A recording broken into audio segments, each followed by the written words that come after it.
이 시간 우리에게 주신 하나님의 말씀은 창세기 12장 1절부터 3절까지 말씀입니다. 거룩하신 하나님의 말씀입니다.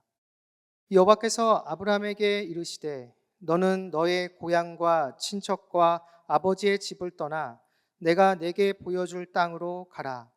내가 너로 큰 민족을 이루고 내게 복을 주어 내 이름을 창대하게 하리니 너는 복이 될지라.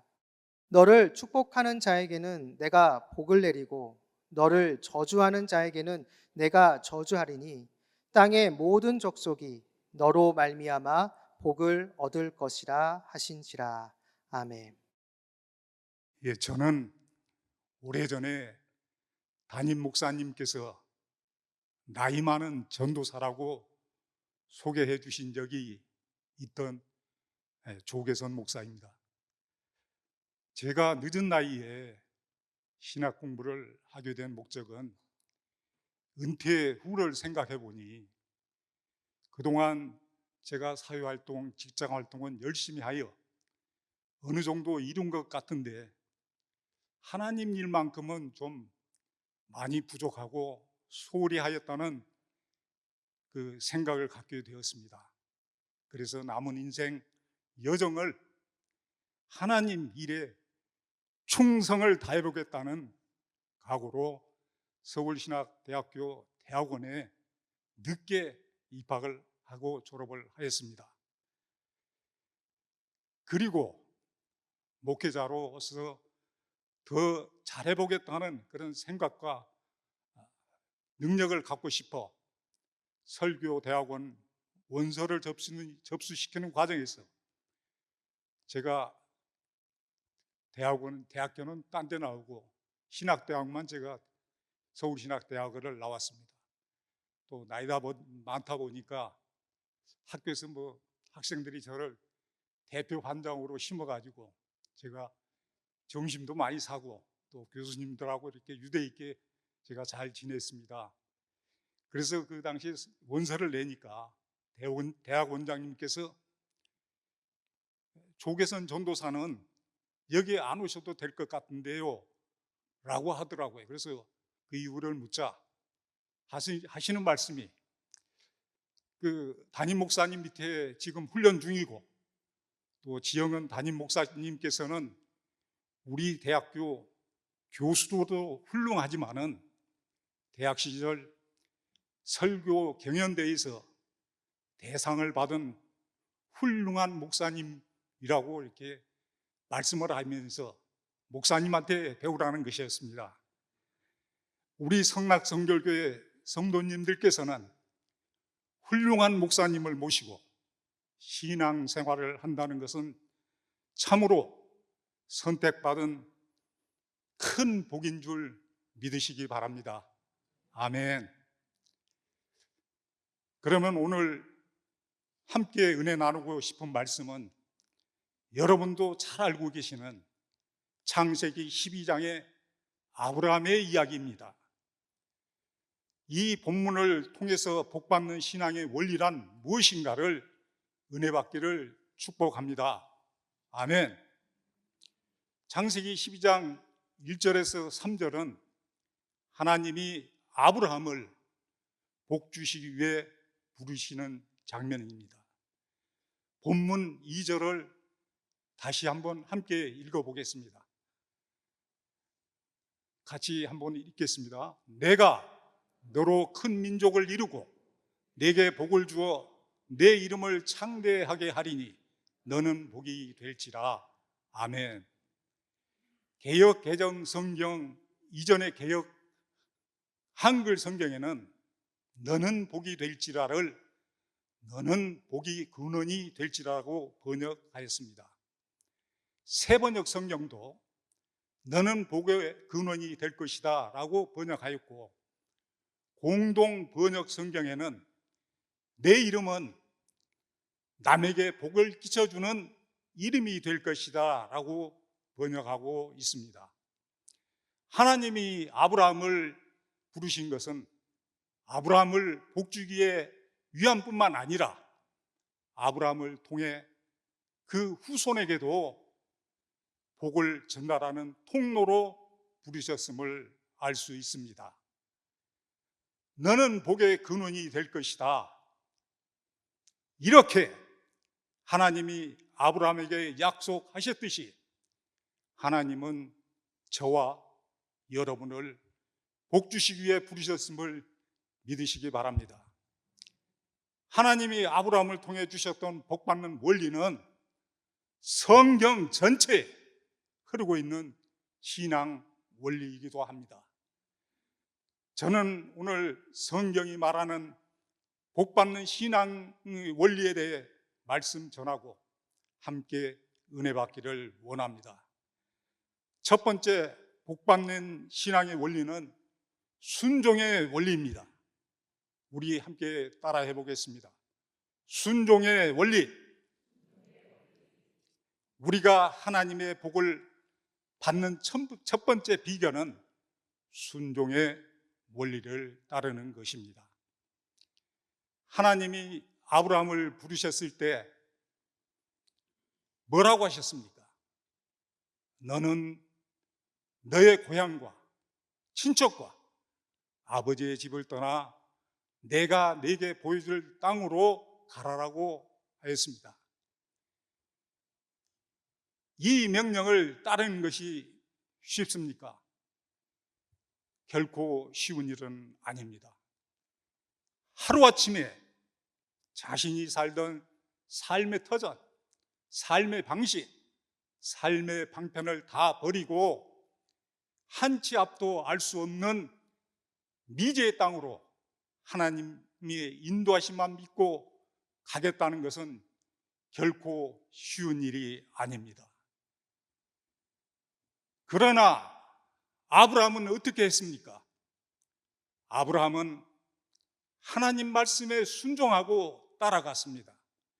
그래서 성경은 아브라함을 믿음의 조상이라고 부르고 있습니다. 로마서 4장 18절 말씀 같이 읽어보겠습니다.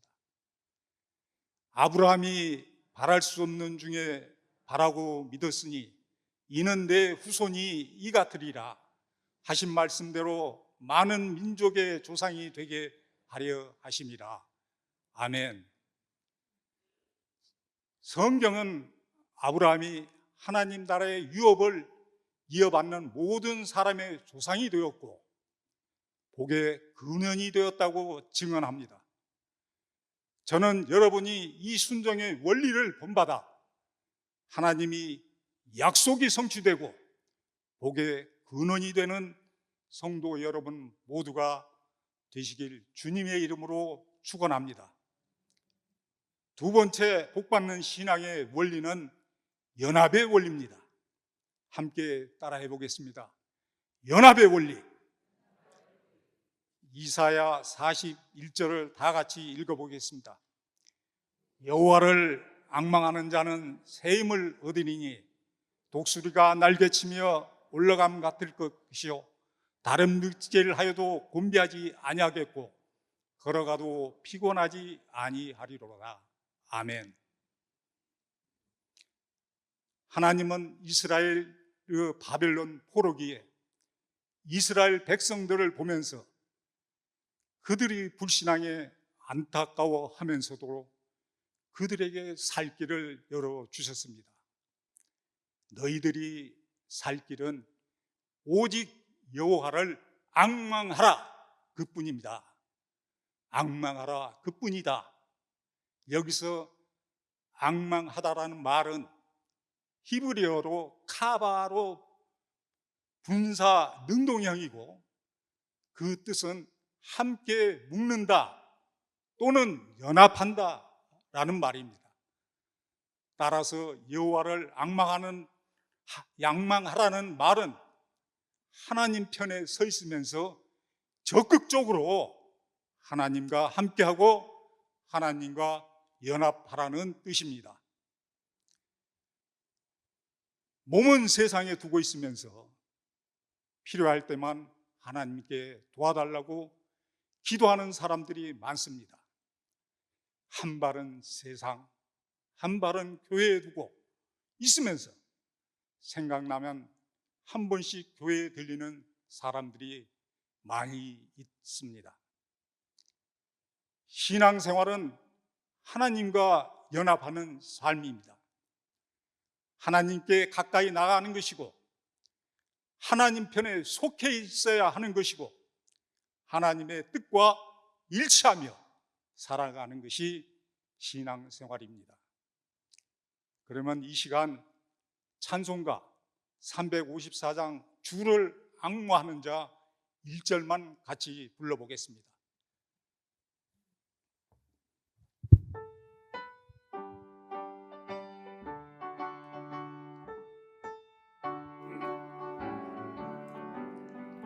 주를 앙모하는 자 올라가 올라가 독수리같이 모든 성 위로 근심 없는 것으로 올라가 올라가 독수리같이 주와 앙모하는 자 주와 앙모하는 자 주와 1절만 한 번 더 부르겠습니다. 1절 다시 한번 부르겠습니다.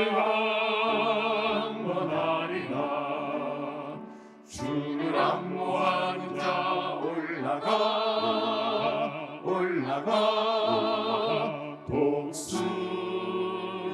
독수리같이 모든 싸움이고 근심 걱정 벗은 후 올라가 올라가 독수리같이 주 앙모하는 자 주 앙모하는 자 주 앙모하는 자 늘 강건하리라. 감사합니다. 아멘. 내가 하나님 편에 서 있으면서 하나님께 도와달라고 해야 그 기도가 이루어지는 것입니다. 영적 전쟁도 마찬가지입니다. 내 힘으로 사탄 마귀와 싸우는 것이 아닙니다. 하나님과 연합함으로 싸우는 것입니다. 연합의 원리로 기도에 응답받고 영적 전쟁에서 승리하는 저와 여러분 되시길 주님의 이름으로 축원합니다. 복받는 신앙의 원리 세 번째는 우선순위의 원리입니다. 함께 따라해 보겠습니다. 우선순위의 원리. 예수님께서 말씀하셨습니다. 마태복음 6장 33절 같이 읽어보겠습니다. 그런즉 너희는 먼저 그의 나라와 그의 의를 구하라. 그리하면 이 모든 것을 너희에게 더하시리라. 아멘. 하나님의 자녀는 하나님의 일을 우선순위에 두어야 합니다. 먼저 하나님의 나라와 하나님의 의를 구하라. 다시 말해 하나님 뜻에 집중하고 하나님의 일에 기뻐하시는 일을 실천하라는 뜻입니다. 기도하고 노동하라. 라틴어로 오라에트 라보라라는 라틴어 격언이 있습니다. 아침에 눈을 떠서 맞이하는 하루는 하나님의 선물입니다. 우리 성도들은 하루를 감사함으로 시작하고 기도하고 말씀 묵상함으로 시작해야 할 줄 믿습니다. 하루의 첫 시간을 하나님 뜻에 집중하는 것이 우선순위의 원리를 따르는 좋은 방법입니다.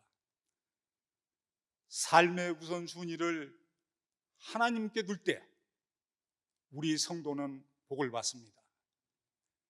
말씀과 묵상 공부를 할 때도 기도로 시작하고 일을 해도 기도로 시작하고 한 달에 얻은 수입도 하나님의 목을 먼저 구별해 놓아야 합니다. 삶의 모든 시작을 하나님과 함께 하시길 주님의 이름으로 축원합니다. 우리가 하나님의 일을 우선순위로 두고 행하면 이것이 쌓여서 하나님 나라 가치관이 형성되는 것입니다. 그래서 저는 오늘의 정말 신앙으로 살려고 노력하고 있습니다. 오늘 하루를 마지막 날로 알고 최선을 다하려고 합니다. 하나님 앞에서 살아가는 코람데오 인생으로 살고 싶습니다. 너는 복의 근원이 될 것이라는 주제로 제가 간증 하나를 해보도록 하겠습니다. 저는 조그만 회사를 운영하면서 IMF 이후로 휴유증이 어려워 경영이 참 어려웠습니다. 어렵다 보니까 저희 개인 사정도 어렵고 이런 와중에 대학 친구였던 친구로부터 전화가 왔습니다. 이 친구는 농협은행의 상무로 있었는데 저에게 부탁을 하나 할 것이 있다는 겁니다. 그게 무슨 부탁이냐? 이렇게 어렵다는데 내가 다른 데 수없이 알아봤는데 내가 어려운 걸 돈을 좀 빌리려고 그러는데 빌릴 데가 없다는 거예요. 그래서 친구간에 돈은 우리가 안 빌리기로 서로 약속을 했지 않느냐. 그러니 돈은 빌려달라는 말을 못하고 조계선 그 당시 제가 나삼그룹에 제가 전무로 있었습니다. 조 전무가 담보를 하나 주면 그 집이 몇 개 되니까 담보를 하나 달라는 겁니다. 그래서 제가 담보를 줬습니다. 그 조건은 담보를 3년 동안 맡기는 동시에 이자고 뭐 설정 비용이고 모든 비용은 자기가 책임지고 낼 테니 이 담보만 달라는 것이에요. 그래서 이게 쉽지 않는 이익인데 이게 좀 의심스럽고 그래서 즉시 뿌리치지 못하고 하여튼 제가 저희 집사람하고 내가 기도하고 내가 그 기도 응답 받으면 내가 들어주겠노라고 그래서 제가 들어줬습니다. 그래서 나중에 알게 되는 사실이지만 친구는 자기가 은행 명색이 상무고 또 은행 직원이라면은 우리가 보통 알기로 1등급 신용 등급이기 때문에 그런 돈은 능히 본인이 할 수 있었는데 나중에 알고 보니 참 자기가 뭐 귀신에 씌었는지 눈이 막혔는지 왜 조계선 그 전무한테 이렇게 돈을 빌려달라고 했는지 도대체 이해가 안 간다는 것입니다. 그래서 결론적으로는 제가 3년 후에 참 그 당시로는 큰 돈입니다. 하여튼 뭐 10억 원 안 됐지만은 10억에 육박하는 돈과 또 감사하다는 그 보너스로 또 몇 억을 또 더불어서 주더라고요. 그래서 제가 그 어려움을 다 해결하고 또 여러 가지 활동도 제가 참 선하게 했습니다. 하나님은 제 친구를 통해서 눈을 멀게 하시고 또 복을 주시는 그런 기적과 같은 그런 제가 간증을 겪었습니다. 오늘도 성경 말씀에 하나님 아브라함과 그 후손에게 약속하신 것 같이 저와 여러분을 복주시기 위해 부르셨다고 믿고 싶습니다. 먼저 작정하고 말씀과 기도할 때 저에게는 큰 복을 주셨고 그 친구도 저의 하나님 권세를 지켜보았다면서 이것을 계기로 하나님의 자녀가 되어 지금은 잘 믿는 신앙인이 되었습니다. 제가 이런 간증이 제가 부족합니다만은 하여튼 결론은 농협의 은행이고 자기가 능히 처리할 수 있었음에도 불구하고 모르겠습니다. 제 아내와 제가 기도로 눈을 벌게 해달라고 기도는 안 했지만 눈이 멀어서 나는 자기가 그렇게 안 보였답니다. 오직 조계선만 매달리게 된 건 모름지기 아마 조계선 전무가 기도를 너무 많이 해서 내가 눈이 막혔고 귀가 막혔고 그래서 이랬던 결과를 자기가 후에 생각해 보니 하나님 자녀는 다르다는 것입니다. 권세를 받은 우리의 축복이라는 것을 믿으시기 바랍니다. 오늘 말씀을 마무리하겠습니다. 하나님이 우리를 부르신 목적은 순종의 원리, 연합의 원리, 우선순위의 원리로 살 때 복을 주시려고 부르셨습니다. 성경이 가르쳐준 이 세 가지 원리대로 살면 우리는 복의 근원이 될 뿐 아니라 복의 통로가 되어 많은 사람에게 유익을 주는 아름다운 인생이 될 것입니다. 이러한 은혜와 축복이 넘쳐나시기를 주 이름으로 축원합니다. 축원합니다. 아멘.